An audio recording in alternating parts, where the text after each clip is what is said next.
மற்ற அரசியல் கட்சிகள் எல்லாம் ஏதோ இன்ஸ்டால்மெண்ட்ல தேர்தல் அறிக்கையை வெளியிட்டு இருக்காங்க. அதுல என்ன அறிவிக்கிறாங்க? நம்முடைய திராவிட மாடல் சார்பில் நாம் நிறைவேற்றி கொண்டிருக்கக்கூடிய திட்டங்களை டாப் அப் பண்ணி அப்படியே காப்பி எடுத்து அறிவிக்கிறாங்க. அவ்வளவுதான். ஏன்னா அவங்களுக்கும் வேற வழி இல்லை. நம்ம ஆட்சியில நிறைவேற்றிருக்கக்கூடிய திட்டங்களை இனி யாராலும் மாற்ற முடியாது, எவராலும் நிறுத்த முடியாது. யோசிச்சு பாருங்க, நாம வழங்குகிற மகளிர் உரிமை தொகையை யாராலும் நிறுத்த முடியுமா? முடியவே முடியாது. அப்படி அவங்க நினைச்சால அவங்க வீட்டு பெண்களை அவங்களுக்கு கட்சிக்கு ஓட்டு போட மாட்டாங்க, வீட்டை விட்டு வெளில அனுப்பிச்சிருவாங்க. அதனாலதான் இப்ப அதிகப்படுத்தி அறிவிக்கிறாங்க. அடுத்து பள்ளி குழந்தைகளுக்கான காலை உணவு திட்டத்தை யாராவது கை வைக்க முடியுமா? சொல்லுங்க, முடியுமா? அந்த குழந்தைகளை பட்டினி போட்டா தமிழ்நாட்டு மக்கள் அவங்க சும்மா விட மாட்டாங்க. அதே மாதிரி பெண்களுக்கான விடியல் பயண திட்டத்தை அவங்களால மாற்ற முடியுமா? முடியாது. இன்னும் இருக்கு. உயர்கல்விக்கு உறுதுணையா இருக்கிற புதுமை பெண் திட்டம், தமிழ் புதல்வன் திட்டம், நான் முதல்வன் திட்டம், இதையெல்லாம் தடுக்கவோ நிறுத்தவோ எந்த கட்சியாவது யோசிக்க முடியுமா? முடியாது. அது மட்டுமல்ல, முதியவர்களுக்கு வீடு தேடி ரேஷன் தரக்கூடிய தாயுமானவர் திட்டம், வீடு தேடி மருத்துவம் தரக்கூடிய மக்களை தேடி மருத்துவம் திட்டம், இதையெல்லாம் தொடர மாட்டோம் எந்த கட்சியாவது வாய் திறக்க முடியுமா? முடியுமா? சொல்லுங்க.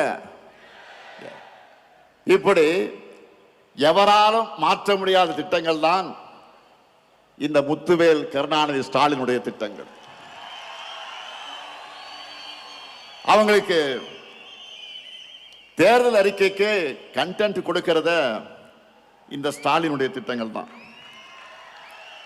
அதனால்தான் உறுதியோடு சொல்றேன், இந்த திட்டங்கள் தமிழ்நாட்டில் இருக்கிற வரைக்கும் இந்த முத்துவேல் கருணாநிதி ஸ்டாலின் தான் தமிழ்நாட்டை ஆளுவான். நாம இவ்வளவையும் செஞ்சுட்டு மக்கள் கிட்ட வாக்கு கேட்கிறோம். ஆனா அதிமுக கூட்டணி சாரி அப்படி சொன்னா மோடி அமித்ஷாவும் கோச்சிப்பாங்க. என்டிஏ கூட்டணி சொல்லணும். கூட்டணிக்கு பேர் வைக்க கூட முடியாத நிலையில தான் இன்றைக்கு அதிமுக இருக்கு. சரி, அவங்க சொல்ற மாதிரி அந்த என்டிஏ கூட்டணி தமிழ்நாட்டுக்கு என்ன பண்ணி இருக்கு? கடந்த 5 ஆண்டுகள்ல நமக்கு தர வேண்டிய கல்வி நிதி, ஜல்ஜீவன் திட்ட நிதி, 100 நாள் வேலை திட்ட நிதி, பேரிடர் நிவாரண நிதி, நாம கேட்ட எதையும் தரல. மாநிலத்துக்கான சிறப்பு திட்டங்களையும் தரல. ஏன்?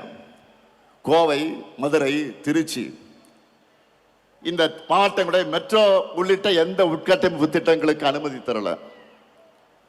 நாம கேட்கிறது நன்மை செய்யணும், ஆட்சி பொறுப்புக்கு வரணும் என்ற எண்ணம் அவங்களுக்கு இருந்திருந்தா அடிப்படையா மாநிலத்துக்கு கேட்டதையாவது அவங்க கொடுத்திருக்கணும். எதுவுமே இல்லையா? பாஜக தமிழ்நாட்டுக்கு தந்ததெல்லாம் என்ன தெரியுமா?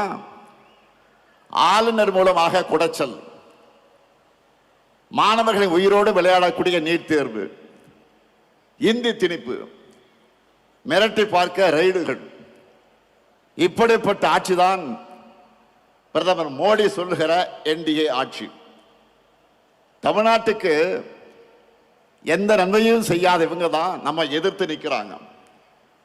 தமிழ்நாட்டு மேல எந்த அளவிற்கு வன்மம் இருக்குன்னு சொல்லணும்னா, தேர்தல் வருதுன்னு கூட தெரியாம, அதை பற்றி கவலைப்படாம, நமக்கான எதையும் அறிவிக்க இவங்களுக்கு மனசு வரல. நான் கேட்கிறேன், இப்படி திட்டமிட்டு தமிழ்நாட்டை புறக்கணிக்கிற என்டிஏ கூட்டணிக்கு எங்க மக்கள் எப்படி வாக்களிப்பாங்க? எந்த நம்பிக்கையில நீங்க தமிழ்நாட்டுக்கு வரீங்க? தமிழ்நாடு கேட்கிறதெல்லாம் நான் சொல்லுகிற என்டிஏவுக்கு நோ சொல்லக்கூடிய, நமக்கு கொடுப்பதையெல்லாம் கேட்பதையெல்லாம் நோ என்று சொல்லக்கூடிய என்டிஏவுக்கு தமிழ்நாடு நோ தான் சொல்லும். இங்க உங்களுக்கு எப்பவும் நோ என்ட்ரி தான். உங்க டப்பா என்ஜினுக்கு தமிழ்நாடு எப்பவுமே நோ என்ட்ரி தான் சொல்லும். சில நாட்களுக்கு முன்ன நான் சொன்னேன், இந்த தேர்தல் தமிழ்நாடு வெர்சஸ் என்டிஏ, இன்னும் சொன்னா தமிழ்நாடு அணியா டெல்லி அணியா என்று பார்க்கிற தேர்தல் என்று சொன்னேன். உடனே நம்ம எதிரிகள் என்ன சொன்னாங்க, இது சட்டமன்றத்திற்கு நடக்கிற தேர்தல் தானே, இதை ஏன் தமிழ்நாடு வெர்சஸ் என்டிஏன்னு திமுக சொல்லுது, தமிழ்நாட்டுக்கு டெல்லிக்குமான தேர்தல்னு ஏன் ஸ்டாலின் சொல்றாரு அப்படின்னு கேட்கிறாங்க. திமுக என்கிற மாபெரும் இயக்கம் தேர்தல் நேரத்தில் மட்டும் மக்கள் கிட்ட வரக்கூடிய கட்சி அல்ல, மக்களின் உரிமைகளுக்காக எப்போதும் களத்தில் நிற்கக்கூடிய கட்சி. எங்களுக்கு தெரியும், தமிழ்நாட்டோட தமிழ் மொழியோட தமிழ் பண்பாட்டோட உண்மையான எதிரி யார் என்று எங்களுக்கு நல்லாவே தெரியும். அந்த எதிரியை எதிர்க்கக்கூடிய தெம்பும் திராணியும் கொண்ட ஒரே இயக்கம் திமுக என்பது மக்களுக்கு நல்லா தெரியும். அதிமுக என்கிற முகவடியை போட்டுக்கிட்டு வந்தா எங்களுடைய தமிழ்நாட்டு மக்களுக்கு உங்களை அடையாளம் தெரியாம போயிடுமா? உங்களை முகத்திலே கிழிச்சு தமிழ்நாட்டு மக்கள் கிட்ட நாங்க அம்பலப்படுத்துவோம். தமிழ்நாட்டை எப்படியாவது நம்ம கிட்ட இருந்து விழுங்கி விடலாம் என்று நினைக்குது இந்த காவி கூட்டம். எங்க கருப்பு பொட்டாளம் இருக்கிறவரை அது நடக்கவே நடக்காது. உங்க அப்பனே வந்தால் நடக்காது, நடக்க விட மாட்டோம். இது அவங்களுக்கு எல்லாம் தெரியும். அதனாலதான் அதிமுக என்ற கட்சியை கொஞ்சம் கொஞ்சமாக விழுங்குறாங்க. அரசியல்ல நேர் எதிரியா இருந்தாலும் அதிமுக தொண்டர்கள் மேல நாங்கள் உண்மையாக பரிதாபப்படுகிறோம். அவங்களுடைய உணர்வுக்கு மாறாக கட்சியை கொண்டு போய் டெல்லியில் அடமானம் வச்சுட்டாரு பழனிசாமி. தன் சொந்த நலனுக்காக சுயநலத்திற்காக எப்படியாவது முதலமைச்சராக ஆகணும் என்ற நப்பாசையில பழனிசாமி அடிமையா கிடக்கிறாரு. அவரை வச்சு ஒட்டுமொத்த அதிமுகவை அழிக்கிற வேலையை பாஜக செஞ்சுக்கிட்டு இருக்கு. நான் அடிச்சு சொல்றேன், சேலஞ்ச் பண்ணி சொல்றேன், இந்த முத்துவேல் கருணாநிதி ஸ்டாலினும் எங்க திமுக இருக்கிறவரை பாஜகவால் தமிழ்நாட்டை ஆள முடியவே முடியாது.